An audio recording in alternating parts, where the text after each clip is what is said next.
대화를 하다 보면요, 이야기를 하다 보면 그 이야기를 하던 중에, 대화를 하던 중에 상처를 받는 경우가 종종 있습니다.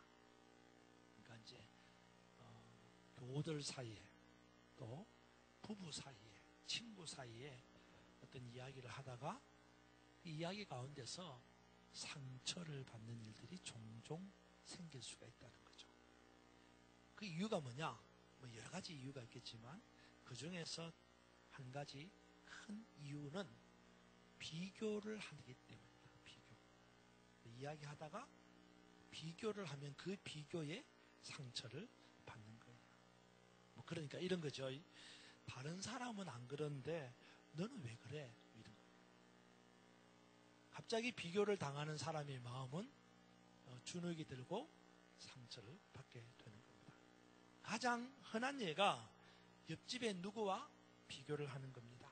자녀들과 대화를 하다가 야, 옆집에 사는 철수는 뭐다 하고 뭐다 하는데 너는 왜 아무것도 안 하냐? 이런 거예요. 그러면 이 말을 듣는 자녀는 상처를 받는 거죠. 아마 제가 우리 교회에서 한번 했는지 모르겠는데 그 개그우먼, 요즘에는 개그우먼이라고 안 그러고 방송인이라고 그러더라고요. 이성미 권사, 이분 권사가 되셨어요. 이성미 권사님이 그 간증을 보셨는지 모르겠는데 그 자기 아들과 있었던 일들을 간증한 간증이 있습니다. 이제 권사님이 한국에서 여러 가지 어려움을 겪다가 이제 이민을 갈 생각을 했는데 그것도 사실 선뜻 이렇게 용기가 안 나잖아요. 근데 어느 날 아들이 자기가 캐나다로 이민을 가면 가서 공부를 잘 할 수 있겠다는 거예요. 그래서 이성미 권사님의 이야기는 이 아들의 말에 속아서 캐나다로 이민을 떠나게 됐다는 겁니다. 그래서 유학을 가면 공부를 잘하겠다는 이 아들의 말을 철석같이 믿고 캐나다로 이민을 갔죠. 근데 이게 웬걸요? 공부는 무슨 매일 늦잠 자고 매일 지각하고 학교를 가면 맨날 말썽 부리고 그리고 문제 일으키고 아주 골치 아파 죽겠다는 거죠. 근데 갔는데 또 돌아올 수는 없고 정말로 이성미 권사님이 이 표현에 의하면 이 아들을 확 그냥 어떻게 해버리고 싶다는 거예요. 하루는 그날도 여지없이 늦잠을 자고 있는 아들에게 이 권사님이 욕이란 욕은 다 해대면서 이 죽일 놈 살릴 놈 뭐 아주 그냥 온갖 상스러운 욕을 다 해대면서 이렇게 말했다는 거예요. 야 이게 그냥 이러면서 너는 어찌된 모양으로 맨날 늦잠만 자고 지각만 하고 사고만 치느냐 이 화상아 뭐 이러면서 옆집에 누구누구는 스스로 알아서 잘만 하던데 너는 뭐 이러면서 이제 비교를 그날도 계속 이제 막 해댄 거예요. 그때 이 아들이 그 소리를 듣다가 이렇게 이야기를 한 거예요. 에이 이제 이러면서 그렇게 옆집 사는 개가 좋으면 아예 데려다가 아들 삼고 살아요. 그랬다는 거예요. 그리고는 화가 나서 그날 집을 나갔다는 거예요. 물론 늦잠 자고 지각하고 사고 치는 것이 엄마로서는 당연히 못마땅하지요. 하지만 그렇다고 옆집에 사는 누구와 비교해서 말하는 것은 아들의 자존감을 해치고 상처를 내는 결과를 만든다는 겁니다. 이처럼 비교를 한다는 것은요, 마음에 상처를 주는 아주 큰 어려움을 겪게 될 수도 있다는 거예요. 하지만 그럼에도 불구하고 비교는 대화의 어떤 결론에 이르도록 하는 아주 효과적인 방법 가운데 하나예요. 비교하는 게. 서로 상반되는 것을 비교해서 그 원인을 찾아내고 문제의 본질을 발견하고 해결할 수 있는 데는 비교만큼 좋은 것이 없다 그 말이에요.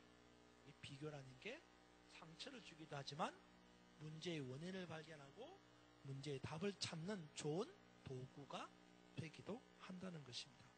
자, 오늘 우리가 읽은 본문 이사야 56장을 보면 바로 그런 목적으로 비교하고 있는 내용이 있다는 거예요. 오늘 본문 이사야 56장은 두 부분으로 나누어져 있어요. 1절로부터 8절까지, 우리가 읽은 이 8절까지가 전반부 부분이고 9절로부터 12절까지가 후반부 부분입니다. 그래서 이 이사야 56장은 전반 부분과 후반 부분으로 나누어져서 이 두 부분이 서로 비교를 하고 있다라는 거예요. 전반부 부분에는 누구에 대한 이야기냐면 이방인에 관한 이야기예요. 후반부 부분은 누구에 관한 이야기냐? 이스라엘의 지도자, 목자들에 대한 이야기입니다. 그래서 유대인과 이방인, 이방인과 이스라엘, 이 둘을 비교를 하면서 어떤 결론을 맺어가려고 하는 것이 이사야 56장의 목적이라는 거예요. 그래서 이사야 56장의 결론이 뭐냐? 왜 구원받느냐? 어떻게 구원받느냐? 누가 구원받느냐? 라는 것이 목적이에요. 여러분 1절 한번 보세요. 1절. 1절 한번 읽어봅시다. 시작. 여호와께서 이와 같이 말씀하시기를 너희는 정의를 지키며 의를 행하라. 이는 나의 구원의 날이 가까웠고 나의 공의가 나타날 것이라 하셨도다. 거기 보니까 정의를 지키며 의를 행하라. 이는 나의 구원이 가까웠고. 그래서 이사야 56장은요. 문장 전체의 문단으로 보면 두 갈식이에요. 두 갈식이 뭐예요? 주제, 제목, 목표를 먼저 머리에 딱 갖다, 머리 두자, 머리에 딱 갖다 놓은 거예요. 그래서 이사야 56장의 주제, 목표, 목적이 뭐냐? 두 갈식이 머리에 딱 갖다 놨는데 그게 뭐냐? 구원에 관한 이야기를 하려는 거예요. 그래서 누가 구원받느냐? 어떻게 구원받느냐? 어떤 사람이 구원받느냐? 이걸 이야기하는 거예요. 그래서 1절에 보면 구원의 날이 가까웠다. 공의가 나타날 것이다. 이렇게 이야기하는 겁니다. 간단하게 말하면 유대인과 이방인을 서로 비교하면서 구원받을 자의 조건이 뭐냐를 이야기하는 것이 바로 이 56장의 내용이다. 이 말입니다. 자, 그러면 누가 구원을 받을까요? 어떤 사람이 구원을 받을까요? 이방인이 받을까요? 유대인이, 이스라엘 사람들이 받을까요? 이게 오늘 이야기다. 이 말입니다. 먼저 오늘 후반부 부분에 나오는 이스라엘의 지도자들에 대한 언급을 해봅시다. 여기를 보면 이스라엘의 지도자들이요, 목자들은 그들이 가져야 할 성품을 잃어버렸다는 것을 알게 됩니다. 그래서 그들은 지금은 뭐가 됐냐? 맹인이 되었어요. 무지한 자가 되었습니다. 벙어리가 되었어요. 게으른 사람이 되었습니다. 탐욕을 쫓는 개들이 되었고 멀찍한 사람들이 되었고 자기 이익만을 추구하고 방탕한 사람들이 되었다라는 겁니다. 이게 이스라엘 사람들의 모양, 이스라엘의 지도자, 이스라엘의 목자들의 모습이라는 겁니다. 여러분 한번 봅시다. 10절. 10절에 보면 한번 보세요.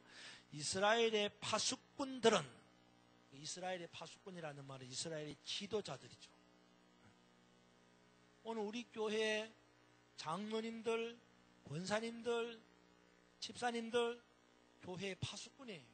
지도자들이에요. 근데 여기 보면 이스라엘의 파수꾼들은, 파수꾼들에 대한 이야기입니다.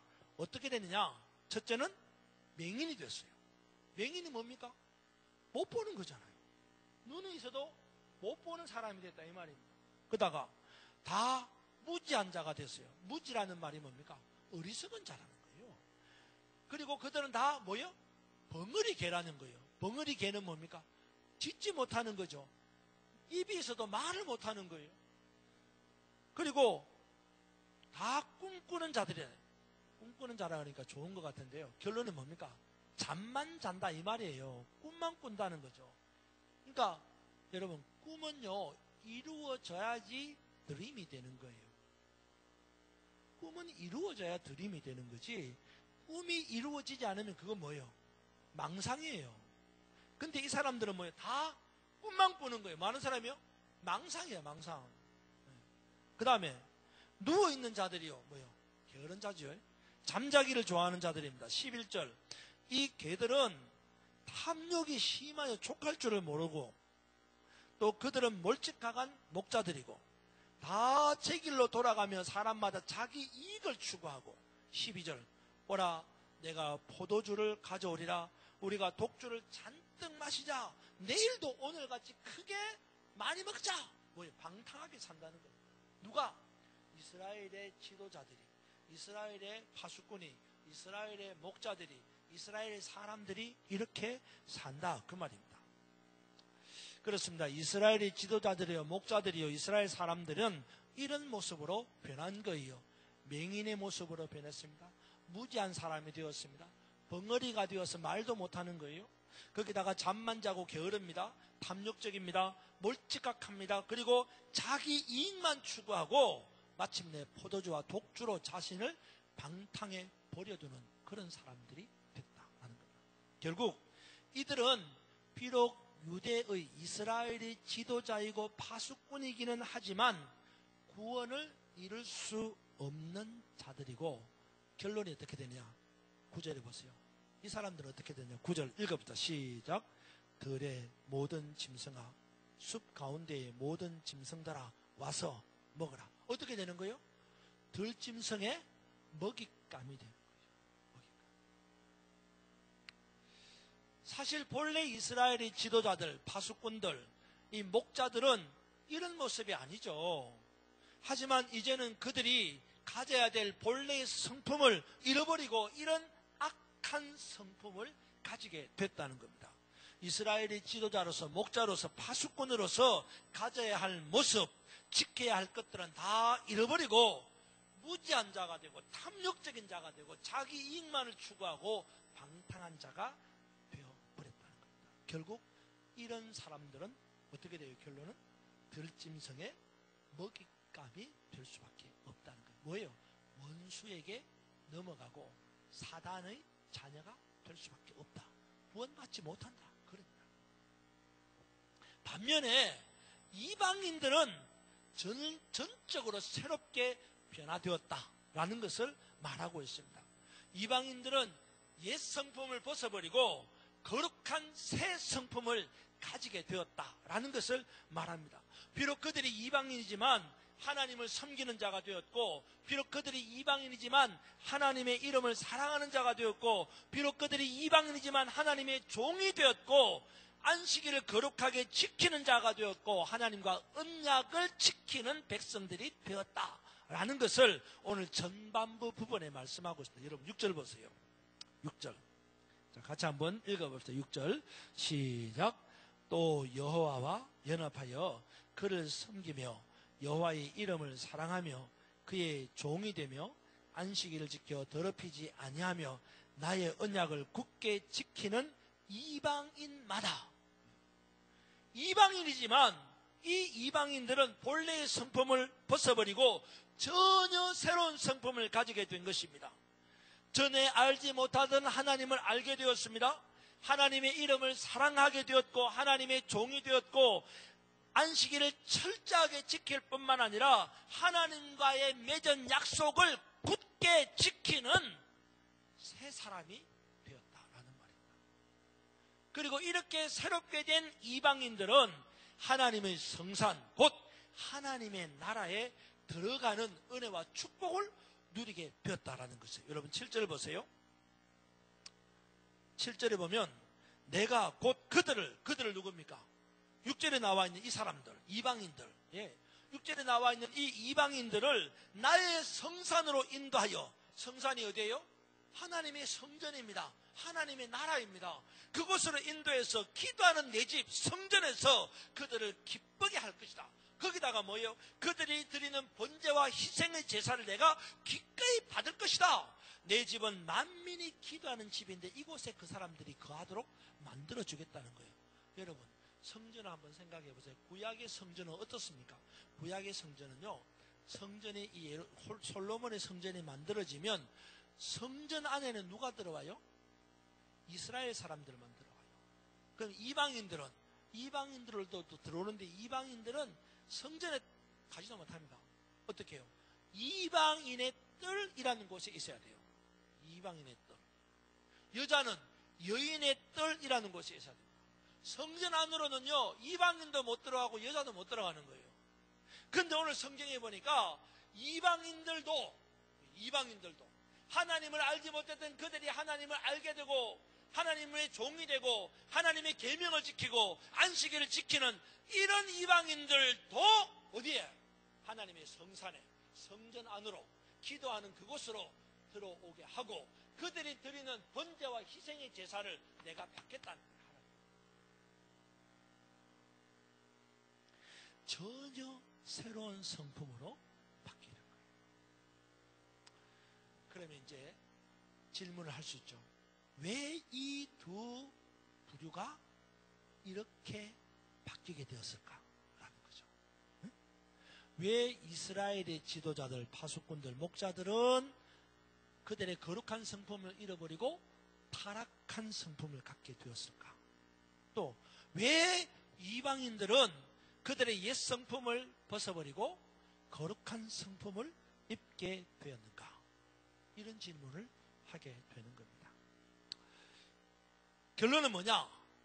이방인과 이스라엘 사람들의 이렇게 바뀌고 달라지게 된 성품이 어디에서 이렇게 됐는가? 라는 것에 대한 결론은 이거예요. 하나님과 어떤 관계를 맺었는가에 따라 달라지더라. 그 말이에요. 그러니까 하나님과의 관계가 중요하다는 거예요. 하나님과 어떤 관계를 맺고 있느냐가 중요하다라는 말입니다. 이스라엘의 지도자들은 하나님과의 관계를 지속하지 못하고 각기 제 길로 가버렸습니다. 그래서 그들은 본래 택하신 백성들이 가지는 거룩한 성품을 다 잃어버리게 됐어요. 여러분 사사시대를 보십시오. 출애굽한 이스라엘 백성들이 광야를 지나서 이제 하나님의 땅인 가나안에 들어갔습니다. 그러나 거기서 그들은 하나님의 나라의 백성답게 살지 못했습니다. 그들은 그들의 마음에 있는 하나님을 포기하고 각기 자기가 생각하기에 좋은 대로 살았습니다. 이스라엘이 영원하신 왕이신 하나님과의 관계를 포기하고 그 왕의 자리에 누가? 자기가 앉는 거예요. 그리고 자기가 생각할 때 이게 맞아, 내가 생각하기에 이게 좋아 라고 하는 대로 행동하며 살았어요. 그 결과 어떻게 됐습니까? 그들은 그들의 본래의 성품을 잃어버리고 새 속의 성품을 담게 되고 결국 이스라엘은 어떻게 돼요? 멸망의 길로 가는 거예요.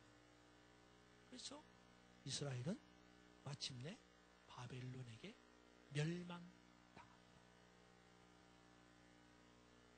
그러나 반대로 이방인들은 하나님과의 관계를 새롭게 했습니다.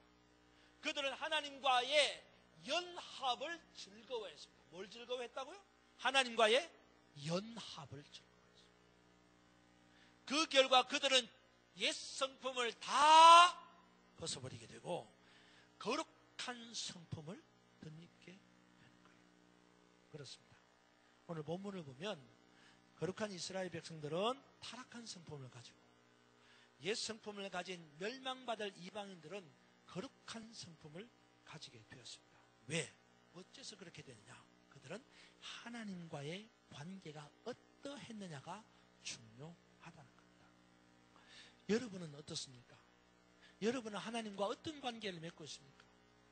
우리는 사실 이 땅에서 눈에 보이는 사람과의 관계를 굉장히 중요시합니다. 내가 이렇게 하면 저 사람이 나를 어떻게 볼까? 내가 저렇게 하면 저 사람이 나를 어떻게 평가할까? 사람의 눈에 내 모습이 좌지우지되는 경향이 많이 있습니다. 사람과의 관계가 있기 때문입니다. 그러나 간절히 바라기는 하나님과의 관계가 우선입니다. 하나님과의 연합이 우선이라는 거예요. 사랑하는 여러분, 간절히 바라기는 하나님과의 연합하는 그리스도인들이 되기를 주님의 이름으로 축원합니다. 하나님과 연합하는 그리스도인이야말로 그리스도인들은 말로만 하는 사람들이 아닙니다. 말로만 나는 하나님과 연합한 사람이다, 그런 것이 아니라는 거죠. 하나님과 연합한 사람은 거룩한 성품을 가지게 되고 삶의 스타일이 바뀌는 거예요. 여러분, 잘 봐야 됩니다. 뭐냐 그러면 내가 거룩하게 살아서 하나님과 연합하는 게 아니에요. 먼저 하나님과 연합해야 거룩하게 살아지는 거예요. 네? 순서를 바꾸지 마세요. 내가 거룩하게 살기 때문에 하나님과 연합하는 게 아니라 하나님과 먼저 연합해야 거룩하게 살아지는 거예요. 네? 여러분 6절 다시 보세요. 6절에 또 여호와와 연합하여 그를 섬기고 여호와의 이름을 사랑하고 그의 종이 되고 이렇게 되는 거예요. 이게 거꾸로 돼가지고 여호와를 섬기고 여호와의 이름을 사랑하고 여호와의 종이 되고 그래서 하나님과 연합하고 그게 아니다 이 말이에요.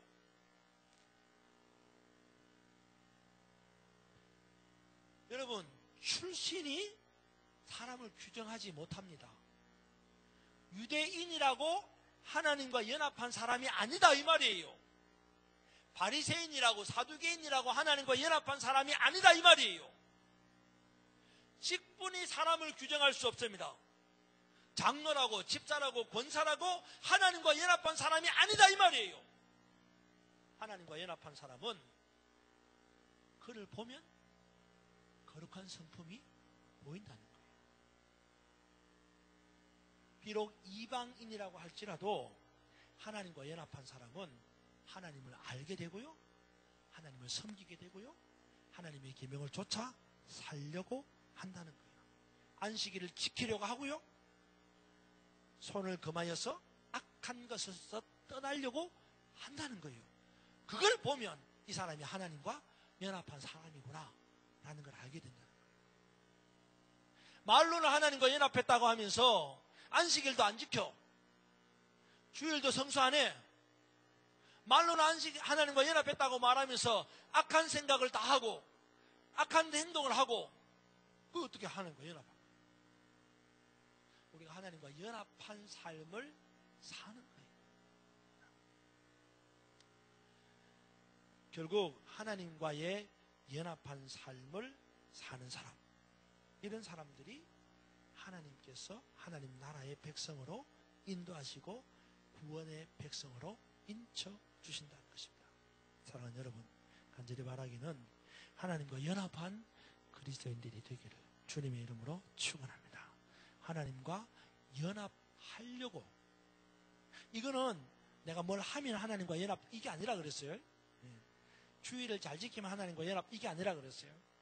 헌금을 많이 하면 그게 아니에요. 전도를 그게 아닙니다. 봉사를 그게 아니에요. 하나님과 연합하는 거예요. 이게 중요합니다. 말 그대로 일치하는 거예요. 하나님과 함께 하는 거예요. 하나님과 동행하는 거예요. 그렇게 하는 사람의 라이프 스타일을 보니까 뭐예요? 주의를 지키는 거예요. 그렇게 하는 사람들의 라이프 스타일을 보니까 악한 생각에서 돌이키는 거예요. 그러니까 오늘 우리가 하나님과 연합하는 것에 초점을 맞추고 살아야 돼요. 다시 한번 오늘 여러분들의 이 한 주간의 삶이 하나님과 연합함으로 거룩한 성품을 가지는 삶을 살아가는 저와 여러분이 되기를 주님의 이름으로 축원합니다.